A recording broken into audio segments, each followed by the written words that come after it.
All right, hello everyone. Welcome back. This is a platform of SP Smart Competitive Hybrid Schooling System.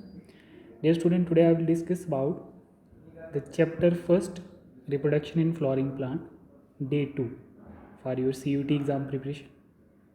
बेटा इसमें हम लोग question देखेंगे जो मॉडल टेस्ट पेपर से CUT के प्रीवियस ईयर क्वेश्चन है और जो आपके और भी क्वेश्चन जो आपके 2022 और 23 में कुछ क्वेश्चन पूछेंगे वो भी यहाँ पे असाइनमेंट में लिए हैं। जैसे आपके पास फर्स्ट क्वेश्चन आता है, the terminal bilobe structure of typical स्टेमन of flower is called. इसमें आप लोगों को राइट आंसर एलिमिनेट करना है। तो क्या रहेगा बच्चे इसमें, pollen sac, filament, anther. Bilobe structure of typical stamen में बाइलोब स्ट्रक्चर किसका है, आपके एंथर का है। नेक्स्ट बोल रहा है, which of the following is correct about anther of a typical angiosperm. Anther of typical angiosperm में आप लोग क्या बताओगे बच्चे, मोनोथिशियस है, इट इज़ अ डाइथिशियस, है ना, dithecous. What is the total number of microsporangia in the anther. Total number of microsporangia in anther, मतलब हम लोग अभी तक भी पढ़ रहे थे 2, फिर आगे कितने बनेंगे, 4, ठीक है। Which of the following layer of microsporangium nourish the developing pollen grain. कौन सी लेयर होगी बच्चे, आप लोगों को पता ही है सबको, tapetum membrane. Which of the following is correct about the sporogenous tissue. Sporogenous tissue, it is group of compactly arranged homogeneous cells present at the center of pollen grains.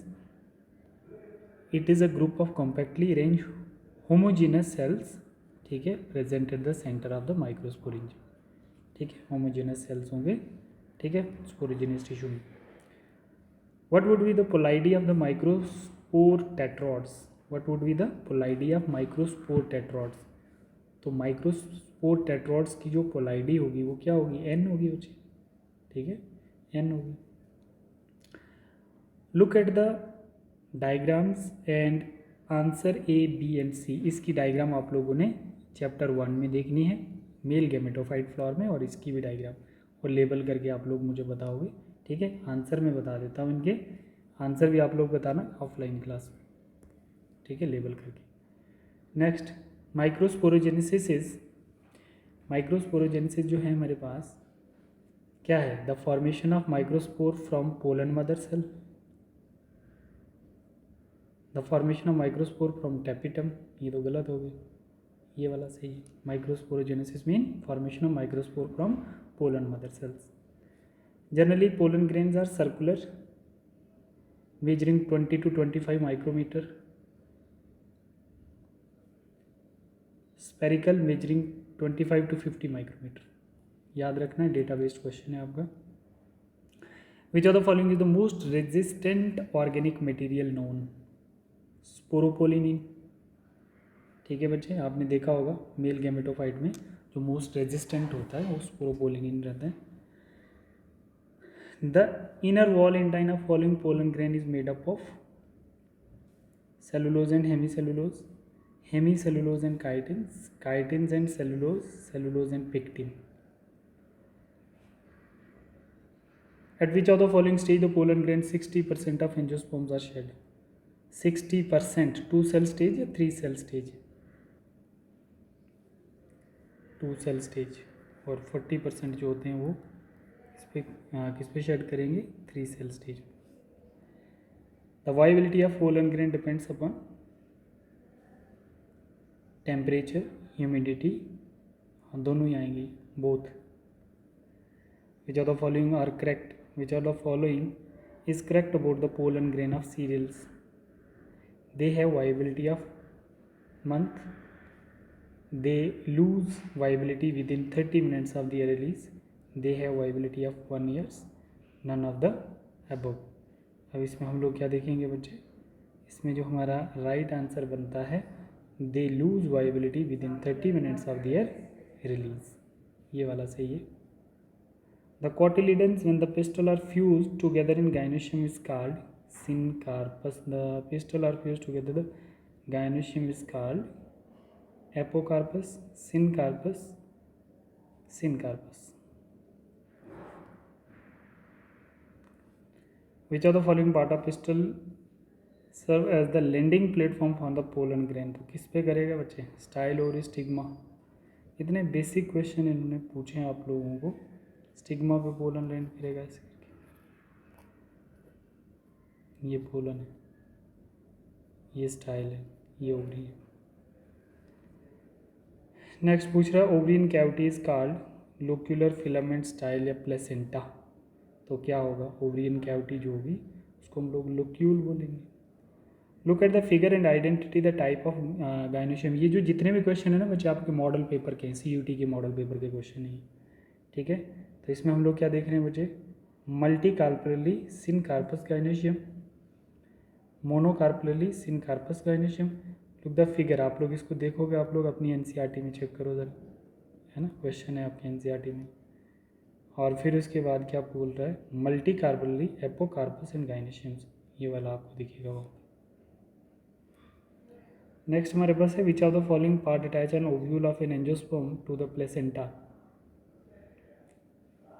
फोनिकल वाला पार्ट जो होता है वो क्या होता है, पार्ट अटैच होता है ovule of angiosperm to the placenta के साथ। फोनिकल पार्ट, हाइलम माइक्रोपाइलर नहीं, माइक्रोपाइलर एंड से मेल गैमेट एंटर करता है through pollen tube. At which of the following place of the ovules in the integuments are absent. Chalazal, hilums या micropyle पे इंटैगुमेंट जो coating होती है वो एब्सेंट होती है। In female gametophyte is located at the, female gametophyte कहाँ होगा, न्यूक्लियस वाले पार्ट, माइक्रोपाइलर वाले पार्ट, चलेजल या नन। चलेजल वाले पार्ट पे तो नहीं होगा, आपका रहेगा किस पे, फीमेल गैमेटोफाइट जो है वो आपके न्यूक्लियस वाले पार्ट पे प्रेजेंट होगा, ठीक है, इस वाले पार्ट पे प्रेजेंट होगा, ठीक है। ये याद रखने हैं फीमेल गैमेटोफाइट कहाँ लोकेट होता है, बस ऐसे ही क्वेश्चन आप लोगों को पूछेंगे वो लोग।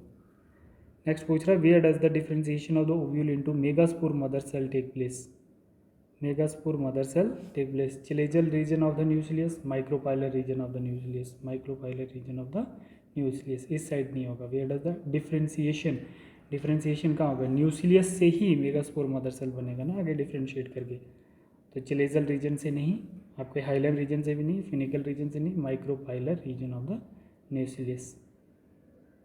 The structure of bilobed anther consist of, क्या होता है इसमें बच्चे, जैसे आप बोल सकते हो इसमें क्या होगा, 4 थीका 2 स्पोरेंजियम, ठीक है, 4 थीका 2 स्पोरेंजियम, ठीक। नेक्स्ट आपके पास कह रहा है look at the picture given anatropous ovules, mark ABCD, है ना। तो स्ट्रक्चर पहले NCERT पे देखो जाके एनाट्रोपस ओव्यूल का, फिर उसके बाद इनको मार्क करना है आप लोगों ने ABCD करके।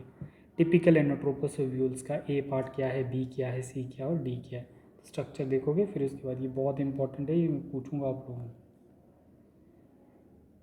फिर उसके बाद which of the following constitute the egg apparatus.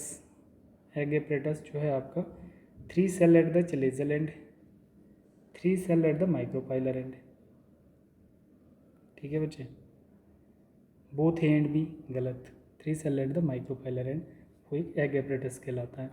क्योंकि जैसे हमारे पास ये आ गया स्ट्रक्चर, ठीक है, हम मान लेते हैं कि ये इसका एंटीपोडल साइट है, ये इसकी एंटीपोडल साइड है, और ये इसकी कौन सी साइड है बच्चे, ये चलेजल साइड है ना। चलेजल साइड कुछ ऐसे जैसे हम बोल सकते हैं इसका, ठीक है। ये माइक्रोपाइलर एंड आ गया, ये चलेजल एंड आ गया, तो हम बोल रहे हैं यहाँ से पोलन ट्यूब एंटर करेगा, ठीक है। तो हम लोग क्या करते हैं, यहाँ पर जो हमारा क्वेश्चन बन रहा है which are the following cell from the, which are the following constitute the egg apparatus. तो यहाँ पर एग सेल होगा और इसकी इस साइड में साइनर्जिड सेल्स होंगे, तो इनको एग एपरेटस बोलेंगे। बोल रहा है which are the following cells from the filiform apparatus. तो ये वाले फिलीफॉर्म सेल्स होते हैं एग एपरेटस जिनको कहा जाता है, ये फिलीफॉर्म सेल्स हैं। Egg cell, synergid cell, central cells, all of these. जैसे हम लोग ये क्या बोल रहे हैं, जो साइनर्जिड सेल्स हैं, ठीक है, तो यही फिलीफॉर्म सेल्स कहलाते हैं। Antipodal cells are present at the, कौन सी साइड पे होंगे, चलेजल वाले एंड वाली साइड पे होंगे, ठीक है। तो चलेजल एंड पे हमारे एंटीपोडल सेल्स होते हैं, इसको हम लोग चलेजल एंड कहते हैं, इसको हम लोग माइक्रोपाइलर एंड कहते हैं, ठीक है। फिर कह रहा है atypical angiosperm embryo sac at maturity is, तो कितना क्या स्टेज होगी इसकी, जैसे 7 सेल 8 न्यूक्लियस, 7 सेल 8 न्यूक्लियस आप लोग गिन सकते हो, जैसे 3 सेल ये आगे, 2 सेल ये आगे, एक सेल ये आ गया जिसको हम सेंट्रल सेल कहते हैं, ठीक है। 3 2 5 और यहाँ पर आपके पास क्या आ जाएगा, 1 2 3, ठीक है। तो हम लोग क्या बोल रहे हैं,